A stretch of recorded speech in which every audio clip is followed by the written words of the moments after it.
We'll have a copy of this. Okay, you heard that. Welcome everyone to Siberia. Uh, does anybody speak Russian just in case we need it this evening? Uh, it's Nine. great to be able to stay in this evening and not have to get out into the cold and shuffle around across the country. Go ahead and start the program. This evening, we have Jim Biddle from New Mexico and going to tell us a little bit about the Civil War activity that took place in kind of northeast New Mexico at Glorieta Pass. So, Jim, it is yours to do and go for it. All right, sir. Well, last year, someone had been out here visiting, I believe, his brother, and they were headed north. And yes, and you're the reason for this program. And I thank you very much. I've been involved in presentations on Glorieta Pass, and they made a little bit of sense, but not totally. Why in the world were they fighting out here? So with that impetus, over the summer and all, I started doing a little bit of research and reading and trying to find things out. Now, Glorieta Pass has been referred to as the Gettysburg of the West, and that always made me scratch my head as to why. Uh, you know, every place was becoming Gettysburg, but the more that I delved into it, the more that I understood the reason why, and we'll try to address that. Let's see. Okay, why am I not going? I'm screen sharing, but I am not. Aha. Okay. Significant dates. And all of this has a bearing on the development of this portion of the country, which was a territory. New Mexico became a state, what was it, 1912. So all of this, we were still very much no man's land. When the Spanish came, they needed a route to their northern provinces. So they created the King's Highway, the Camino Royal, from Mexico City, missed that one, to Santa Fe. It was in 1598. And that gave them a route for moving supplies, soldiers, and priests. Santa Fe itself was founded in 1610, which makes it the oldest capital city in the United States. And the site, the governor's palace, is the oldest continually used governmental building. It's now a museum. It's no longer the site of the government, but very famous on Santa Fe Square. In 1688, the natives, and there were two groups of Indians. Those that lived in pueblos, if you think of Taos Pueblo, the mud walls and the ladders and all, that would give you an idea of what a pueblo was like in many instances. Otherwise, they were just a little village. And then there were the Plains Indians, the Navajos and the Apaches. But in the Pueblo Revolt, the Pueblo Indians throughout the state became very tired, angered at the way that the Spanish, and in some instances the priests, were treating and dealing with them. So in the middle of the night, on a signal, they rose up and they overthrew and chased out the Hispanic settlers of the area from Santa Fe back to Mexico. Okay, in 1706, Albuquerque was founded. So again, it makes it one of the oldest cities in the nation. I think we were out here visiting at the time, and they were celebrating their 300th anniversary. And I got thinking about that's a long time. That's a lot older than where I grew up.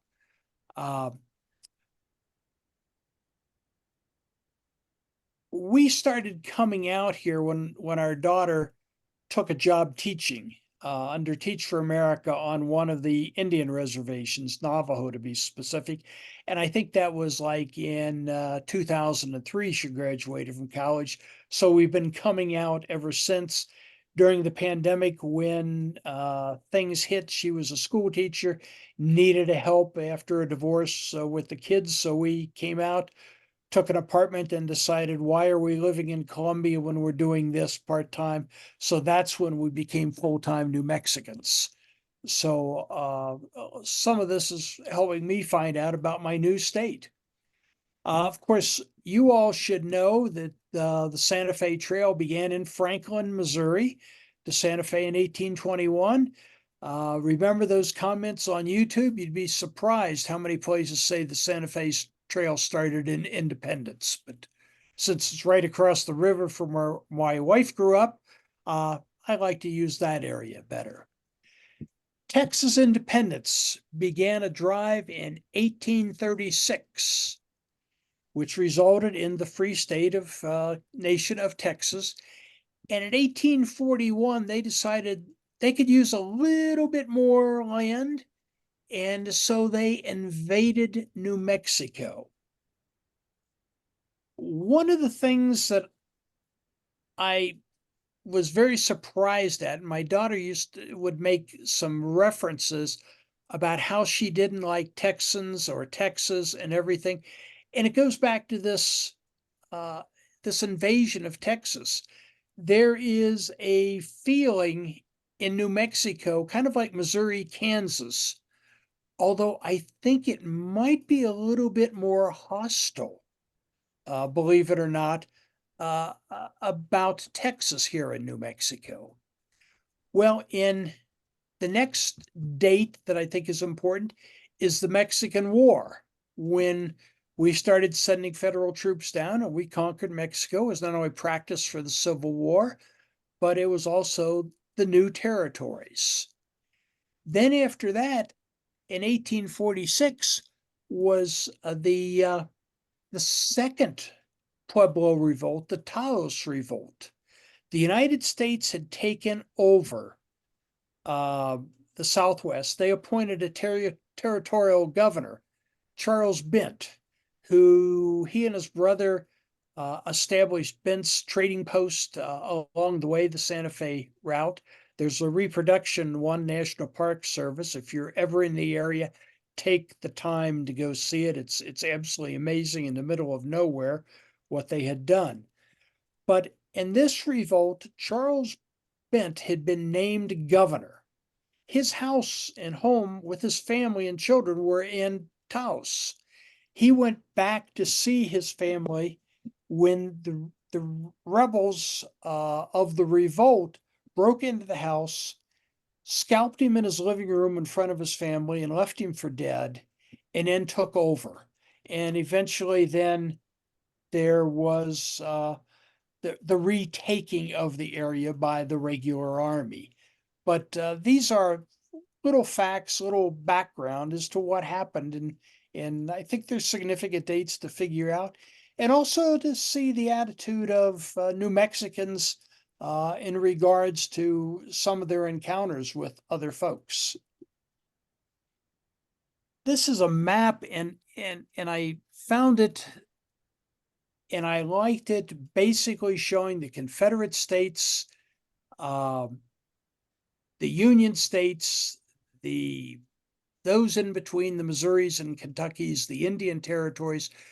But remember that California and Oregon were now admitted as states, with all the other areas being some kind of territory. And in New Mexico, Arizona, you will note that there was this division of the southern portion was claimed by the Confederacy, the northern portion by New Mexico. Excuse me, by the Union. Now, Confederate leadership.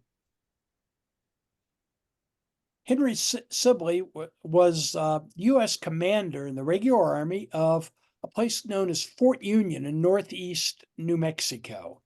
This was the major supplies depot for the entire Southwest. Well, he was a Southerner by birth and resigned his commission and joined the Confederate Army. And he came up with an idea. He was very familiar with the territory and came up with this idea: why don't I raise troops in Texas? We invade New Mexico. We just zip right on through. They're going to be happy and joyous and just can't get over seeing us. And we'll provide everything that we need. And then we move on up to Colorado, where the recent silver and gold mines had been discovered. And then after securing that for the Confederacy, we head west and go to California and get a seaport. Brilliant idea. He raised it. Jefferson Davis bought it, thought, great idea. He raised troops. I'm sorry? Okay. He raised troops from Texas for this invasion. So he had enough troops, and he began the idea of establishing this invasion. His troops had a nickname for him, as will come out here as we see. They called him the Walking Whiskey Keg. Seems like he had a little bit of a problem with the bottle.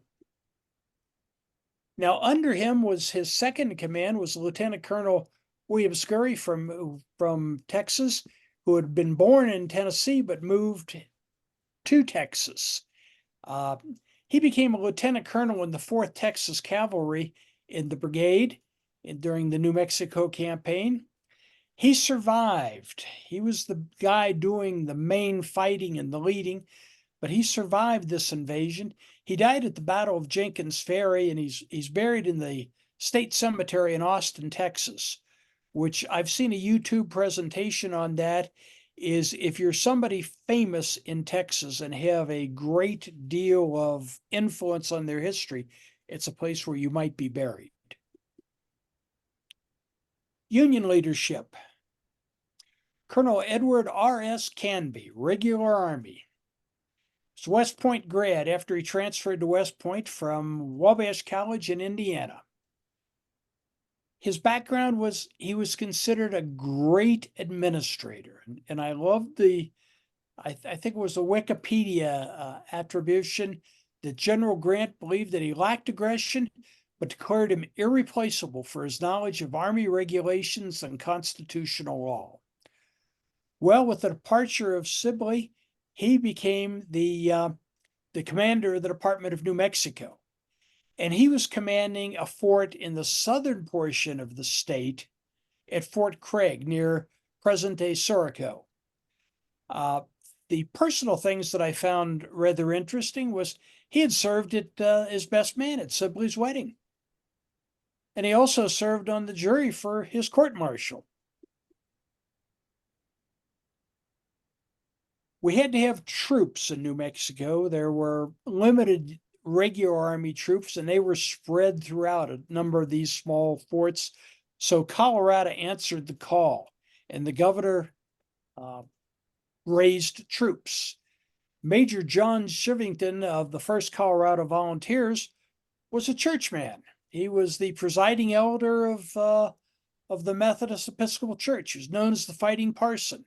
He was appointed as major by the governor.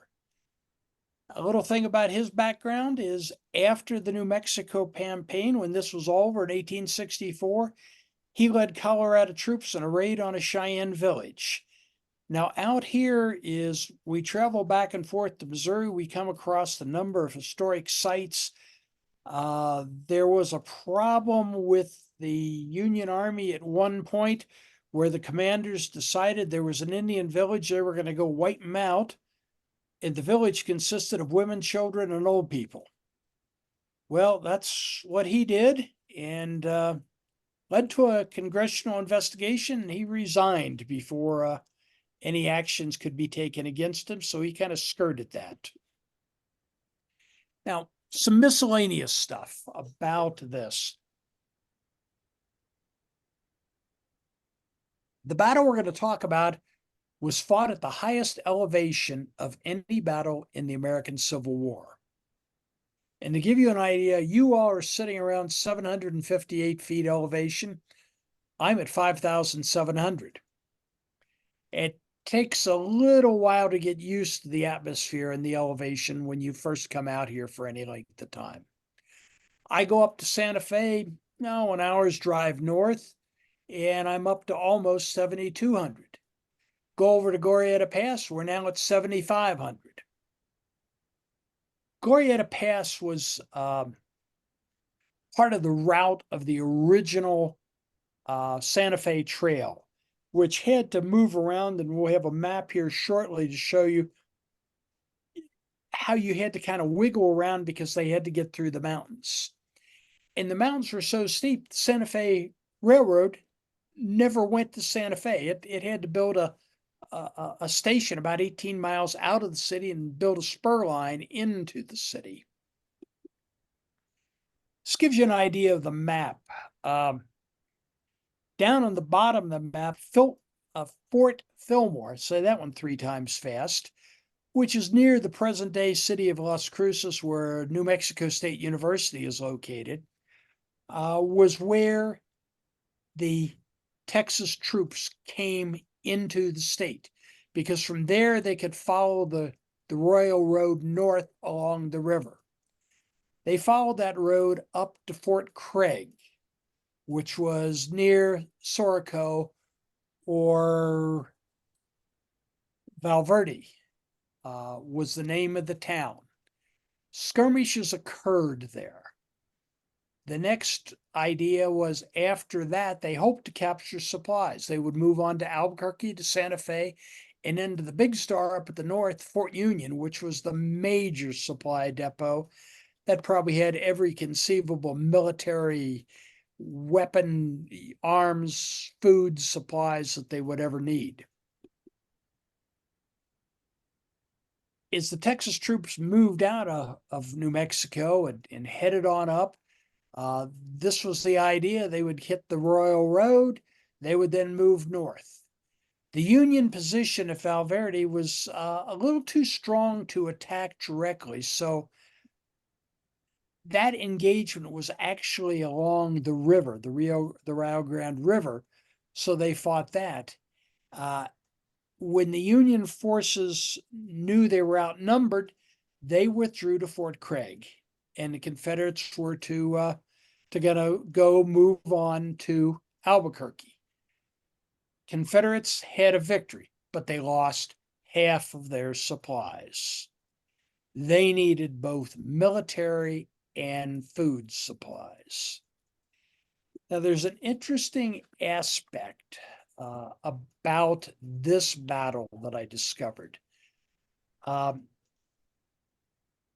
Texas forces used lances. Now, when I looked up lances on the internet, it would take me back to knights in armor and those long things they had that they would joust with. They were basically 9 to 10 foot long wooden poles, straight wooden poles with a very sharp metal point.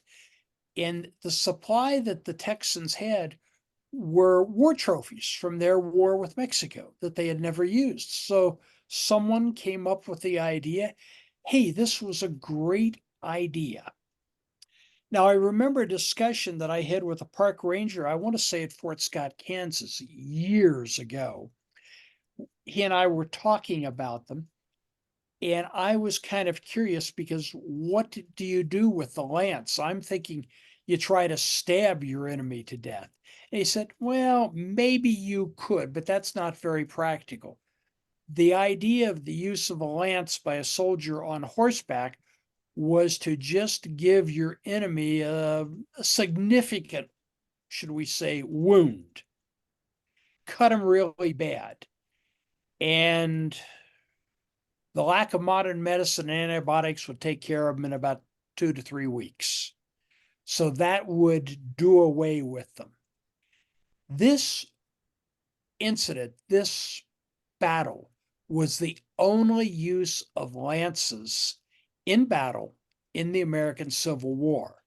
Now, in doing my research, there was a Pennsylvania unit that had lances as their weaponry and that were issued.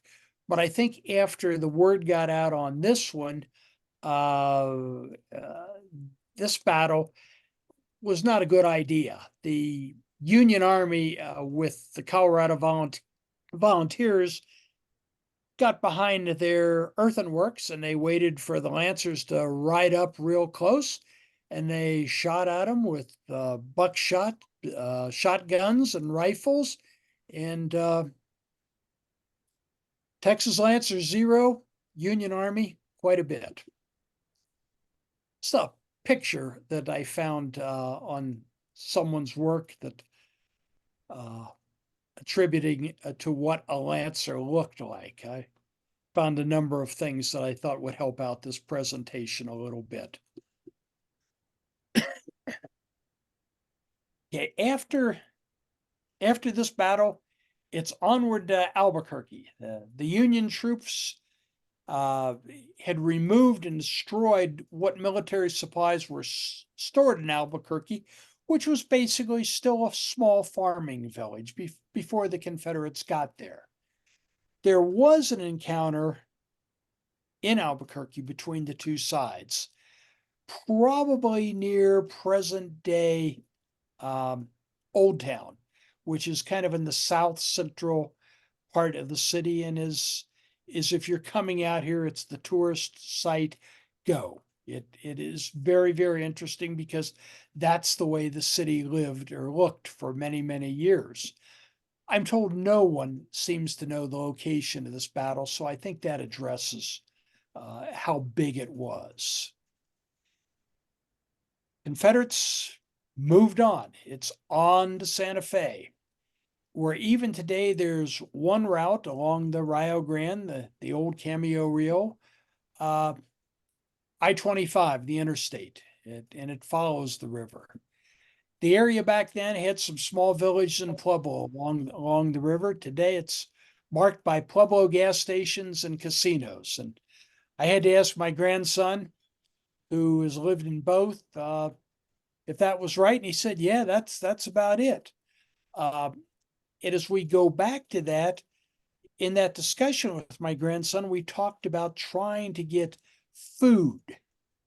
New Mexico is famous for its chili crop. I don't know if you can exist. Now, New Mexicans can, I think, but the rest of us, I don't know if we can exist for long on a diet just of chilies. There are probably some beans and some pecans, but not a great deal. So this is not a real agricultural state compared to where you all are at back in Missouri. And it gave me the thought, what was this idea of living off the land in New Mexico? That's going to be awfully tough. Now, when they arrived in Santa Fe, the Confederate troops, they found as before that military supplies had been moved. And Fort Marcy, the Union garrison, which is located north of the Palace of the Governors today, had been abandoned. So the next location for military supplies and arms and food and medicine was up at Fort Union. And Fort Union is approximately 45 miles away. It was a supply depot for the entire southwest portion. So there'd be plenty of everything if you could get there and capture it. Fort Union's location was originally near a small town. There's quite an interesting history. The commander decided that there were too many distractions for the soldiers in the middle of absolutely nowhere. So he moved the fort to get it away from the bars, casinos, and houses of ill repute.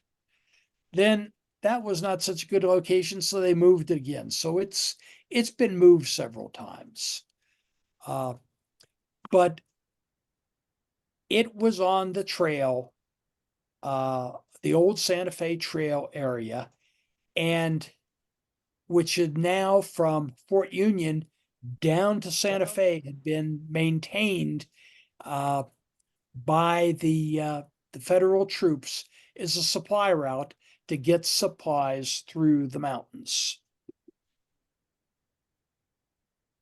The next map using kind of the same map, but different location, you'll see where Santa Fe is, and you'll see where Fort Union is.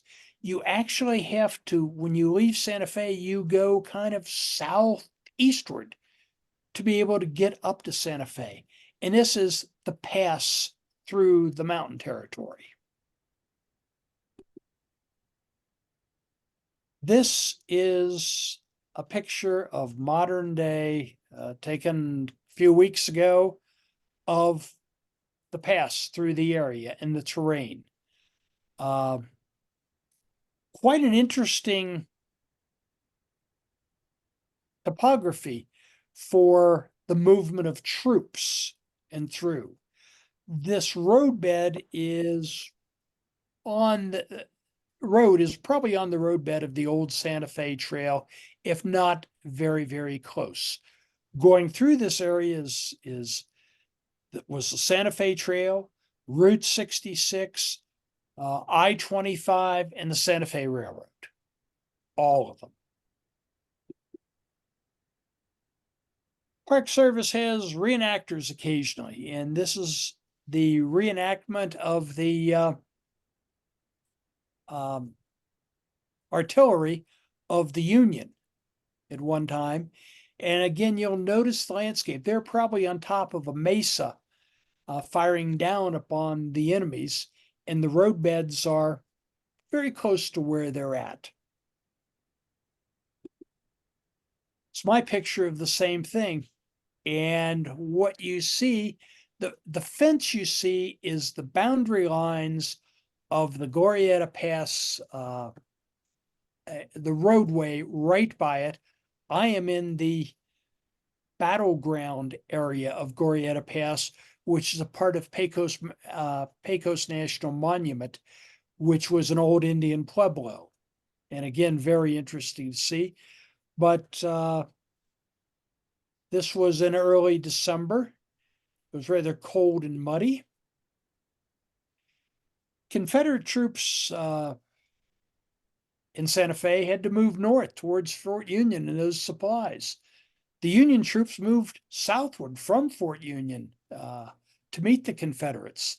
They had no idea where they were going, but they were both on the same road, so they knew they would run into one another at one point. On March 25th, they camped at opposite sides of the area, totally unaware. Confederates at Johnson's Ranch, the Union at Kozlowski's stage stop.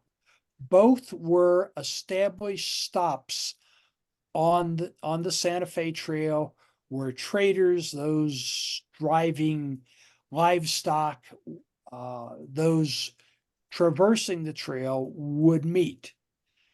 The interesting thing that I found was on Johnson's Ranch, which where the Confederates stopped, was established by a Missourian who was pro-Union. He figured out, hey,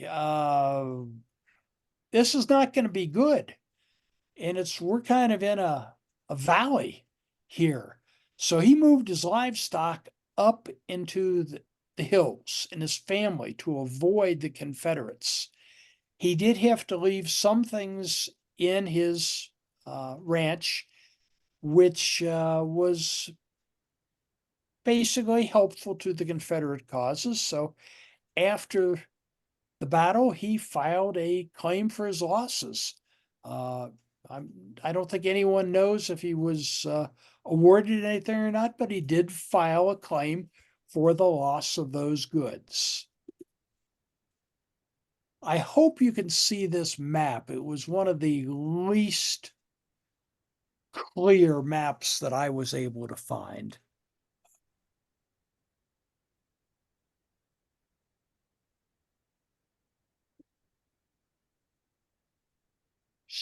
Shevington, Kozlowski's ranch is right here in this area.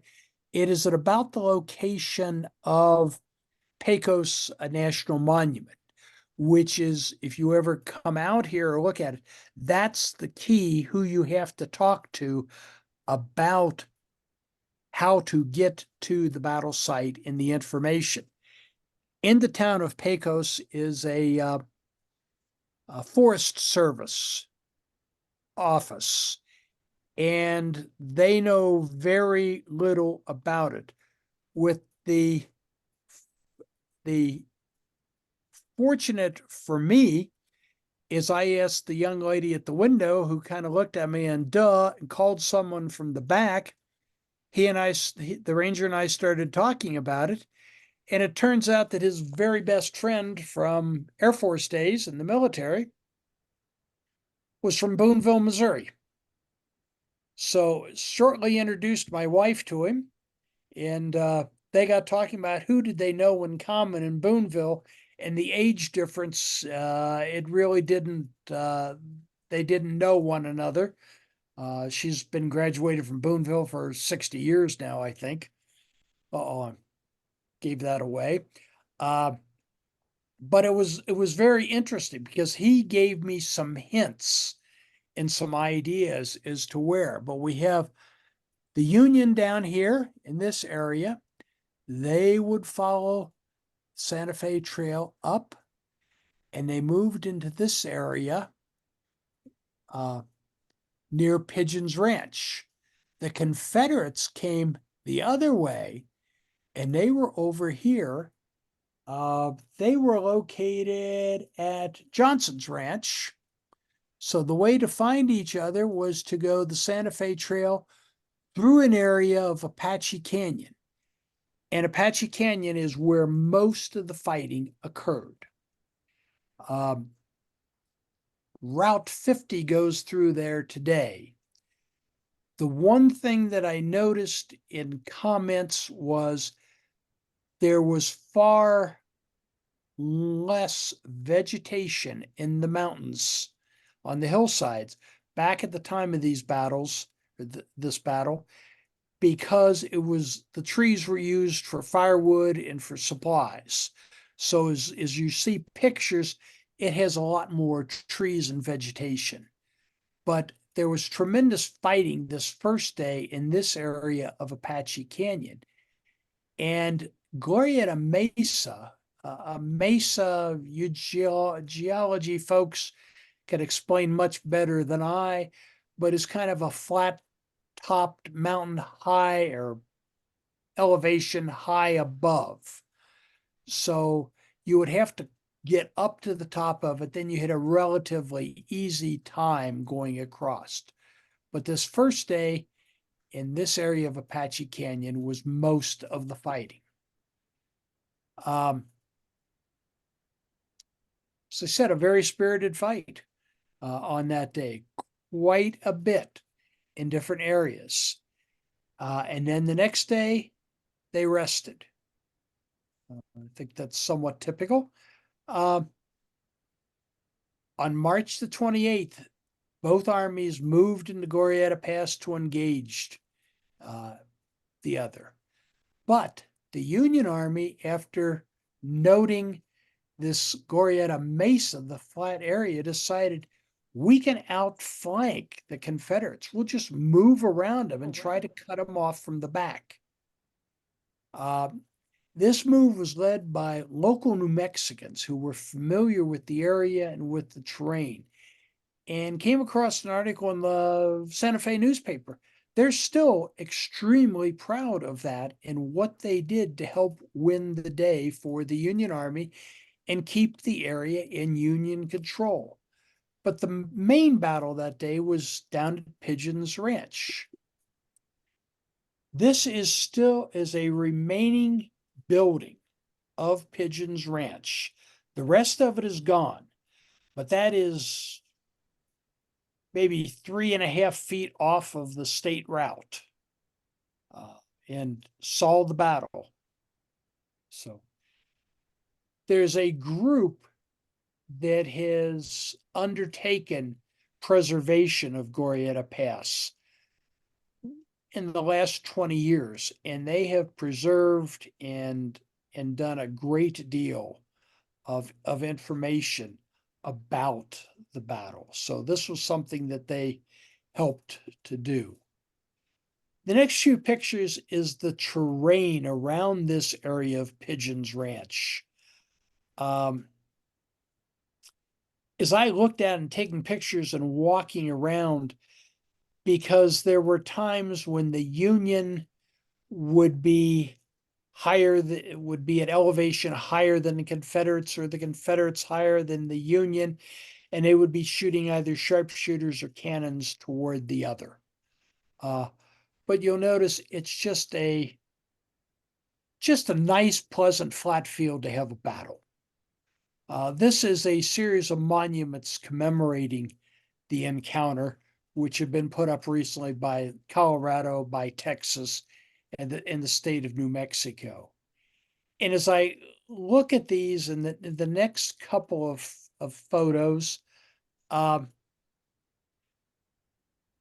not as traveled to battle sites as some of you, but the only place that I can recall seeing terrain like this and men fighting was at Gettysburg at Devil's Den. And thinking, my enemy could be at the top of this hill on the right, and I could be down here. How would I survive? And again, this is what it's like. And there's more vegetation now than there was then, but not much. Okay. The main battle of that day, the third day, was in this gap. And to be honest, it was carried by the Confederates. They outfought the Union. The Union had to draw back, had to await, reconfigure, and wait for the next day when they were to move. But do you remember that flanking move that we talked about? Well, the Union forces were able to get on top of the mesa, and they got around the Confederates, and they found their supply chain. There were a few guards who were quickly captured and paroled.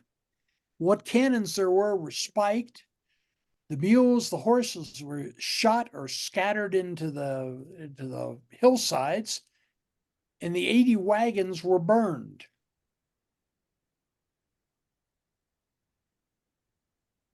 The Confederate Army was now totally without supplies, animals, and everything else.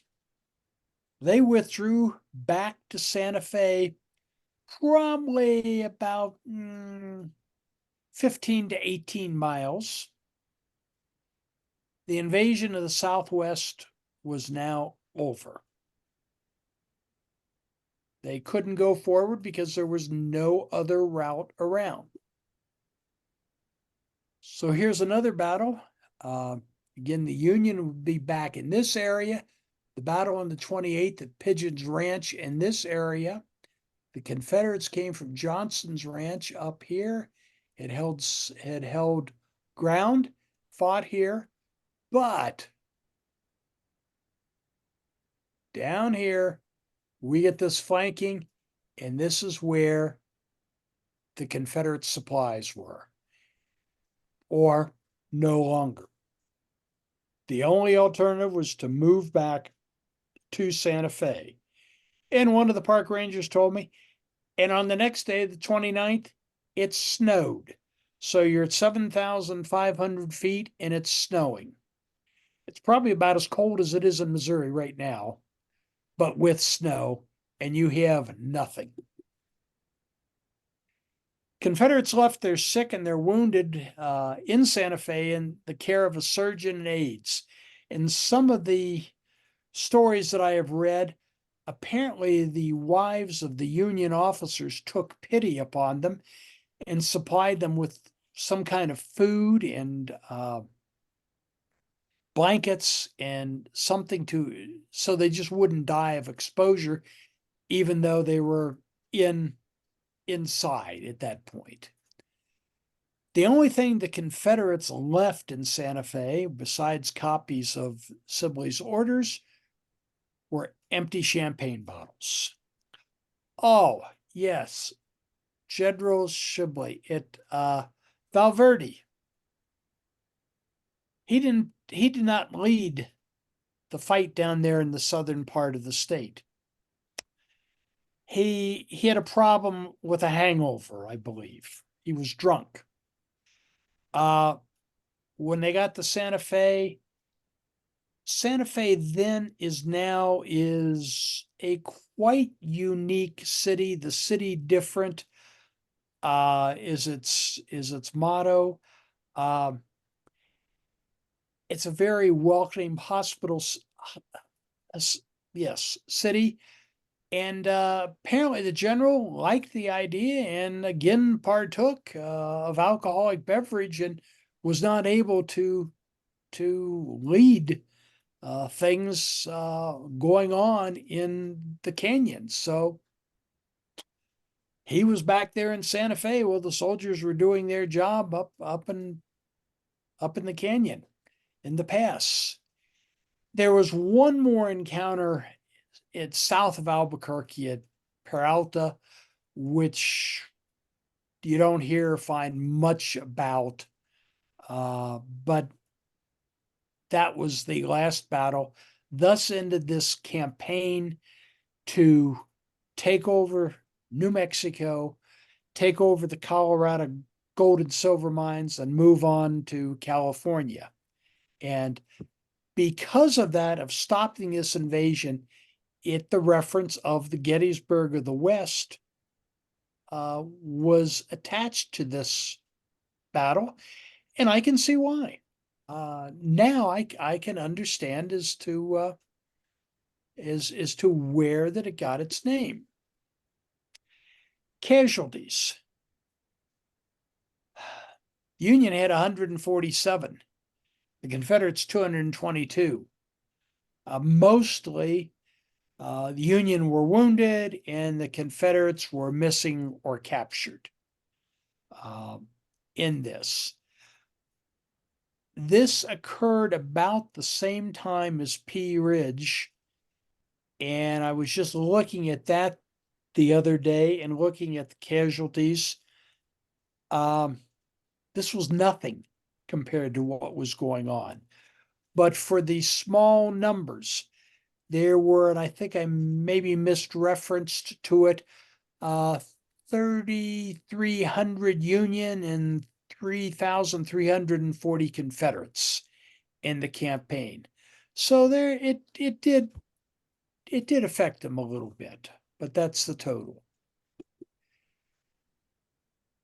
If you've ever been to Santa Fe, in the square in front of the Palace of the Governors is a monument.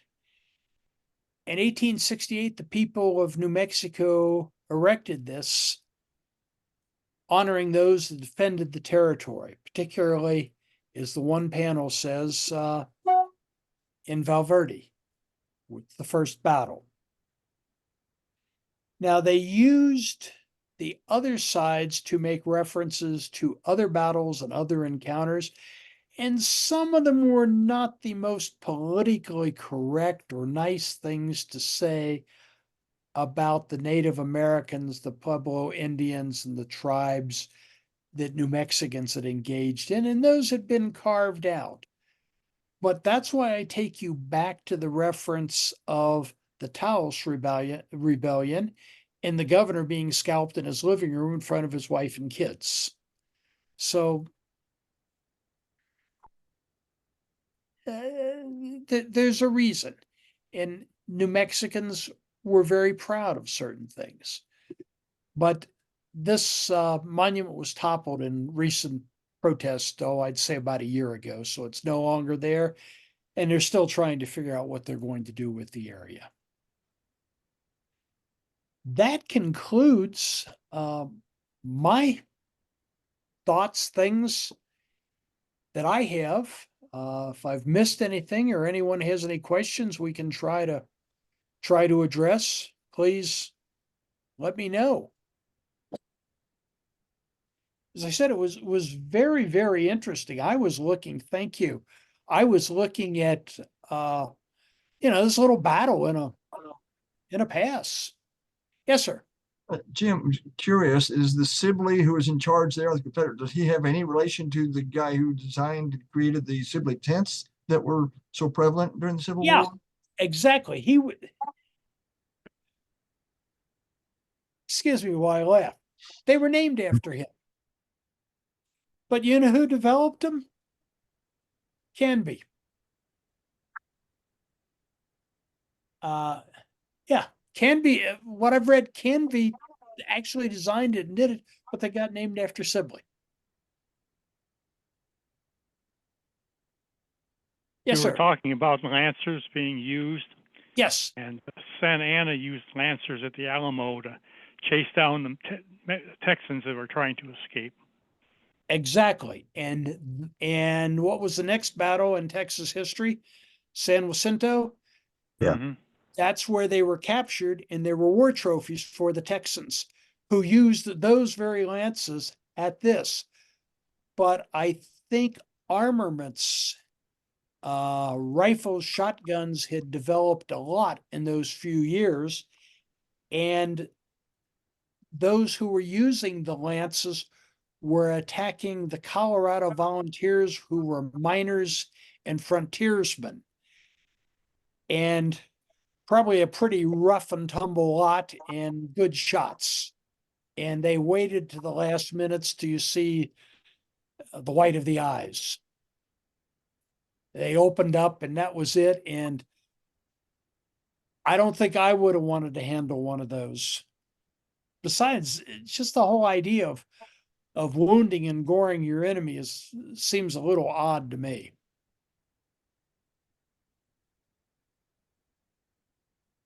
Jim, Evan has a Oh, question. I've got a question too. Two Jim, parts, oh, go ahead. two parts, if you would. Are there any diaries found from this? And do you know if anybody looked at the ruins on the way as a possible shelter, or if that entered into anything really? On the Confederates, on the ruins, Right. Yeah. they had nothing. They had what they had on. 80 wagons were burned. No animals. That was it. So the next shelter, and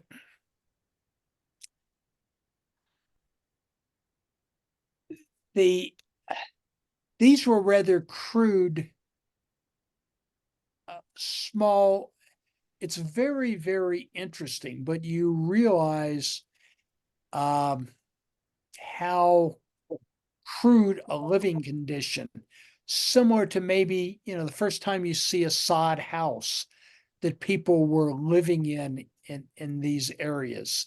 This was not high society. This was not as far as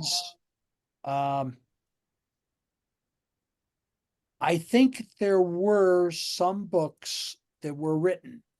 Some of this, I remember years ago reading a book and they were talking about it, very highly romanticized as to what and how the Confederate wounded were taken care of by the ladies of Santa Fe.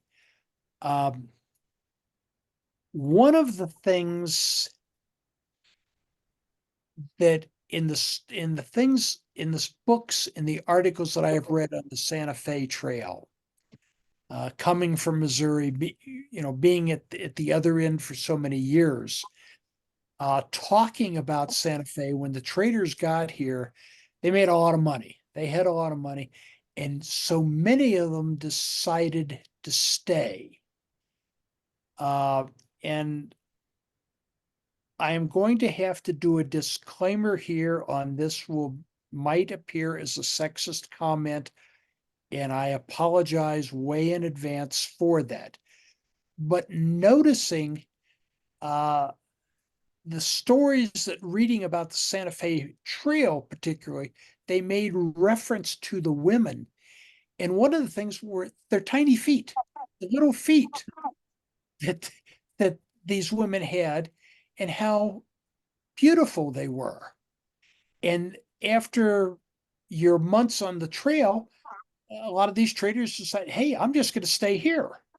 But I have, as I've reading that and then starting to observe, I can understand why they did that. But yes, there were some. Let me see if I can find it real quick. No, I don't see it. But oh yeah.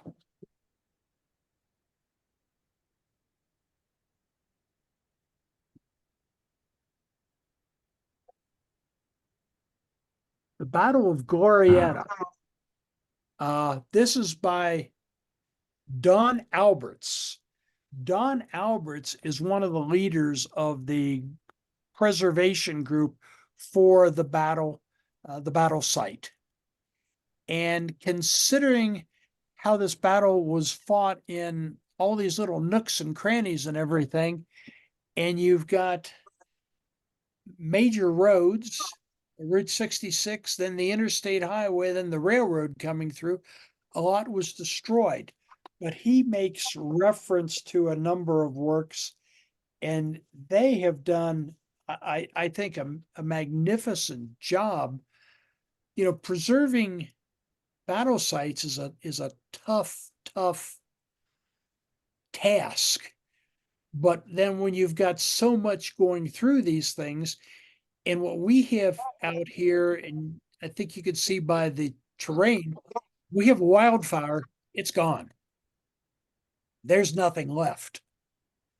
And having lived for a while in Arizona where there were wildfires and having them here, they wipe out thousands of acres. But in answer, yeah, there are some books, a lot more than I ever realized when I started this. Thank you. Are there other questions? Yeah, Jim, I had a question for you, or a comment, and maybe you can expand on this a little bit. But it seemed to me that the ambitions of the 3,400 men from Texas were pretty great compared to the size of their force. I mean, not only did they want to capture New Mexico, but they wanted to go up and get the silver and gold mines in Colorado and then go to the West Coast and get a port. And were they expecting to gather support as they went, or was this just kind of a disproportionate plan compared to the size of the force? This is why I had to do so much background charts and presentations and comments where I was afraid of getting myself in trouble for some of the comments being totally politically incorrect. They felt that in General Sibley felt that the New Mexicans were just going to rise up and join the cause and take over, and everything would be good and fine. And those dumb miners up in Colorado, heck, they join in too, and everything, and it'd be a good, easy movement. But remember this Texas invasion of New Mexico. And to this day, and I make reference to my daughter, but she is not the only one. I have heard people, when they see a Texas license plate, make some not so nice remark. And I think this group, being in Columbia, Missouri, understanding the Missouri, Kansas, you guys are receptive to Kansans. compared to way, hey, they still have a chip on their shoulder here from way back then. And the other joke, and I think in the presentation, the creation of Tex-Mex food, living off the land, coming from southern New Mexico, you're going to get skinny real fast. You know, and it can be very good, but it's, as I look at things here, chili peppers, tortillas, and beans. Now, can you have a movement of an army of these distances and all based upon those basic crops that you're living off the land? I think you'd start after a while, get a little grumbly and get not real happy. But you know, that takes somebody in the food business more so than I am to understand. Well, we like the hatch chilies, but I don't think I'd want to live off of them. Yeah. In the newsletter, whoever did that with the reference to Campbell peaches, I was just sitting here going, oh, how I miss that. How I miss a good tomato and a peach and Missouri beef. We have grass fed out here. Supposedly healthier for you, but doesn't taste like a good steak from Missouri. Yeah, as I was driving through the heartland, I tuned into some Saturday program that was about agriculture, and they said Missouri is the third leading beef producer in the Yeah. country after Yes. California and Texas. When 40 years ago, when we lived in Butler, Missouri, there was talk at that time they were going to be second. So they have accomplished a pretty doggone good level. But there are a lot of states that have more cows than people, and Yes. Missouri's not one of them. No, but they know how to feed them out. Any additional questions? Jim, would you share your screen so we get a little bigger screen? Sure. Let's see. I've got my notes. You all, how I do that.